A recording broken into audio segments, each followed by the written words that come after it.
এখানে কিন্তু বৈষম্যবিরোধী ছাত্র আন্দোলন আর আগের জায়গায় নেই। সেখান থেকে একটি ছাত্র সংগঠন তৈরি হয়েছে, একটি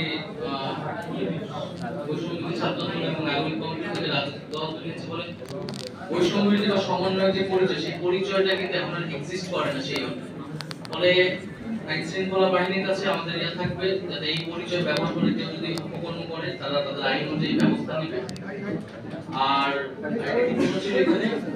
আপনাদের তারুণ্য নির্ভর দল আমাদের তো তারুণ্য নির্ভর দল, তারুণ্যকে আমরা শক্তি মনে করছি এবং আমরা মনে করি যে তারুণ্যের উপর বাংলাদেশের মানুষের সেই আস্থাটা আছে।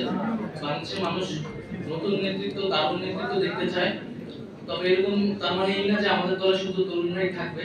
আমরা তরুণরা যারা আমরা সংগঠিত ছিলাম আন্দোলনের মাধ্যমে, আমরা আন্দোলন পরবর্তী সময় আমরা এক হতে পেরেছি, তারা আমরা এই দলটার যাত্রা শুরু করেছি এবং আমাদের যাত্রা পথে আসলে সমাজের নানা শ্রেণী পেশার নানা বয়সের মানুষ এসে যুক্ত হবে, তাদের জন্য সেই সুযোগটি থাকবে, সেই স্পেসটি থাকবে।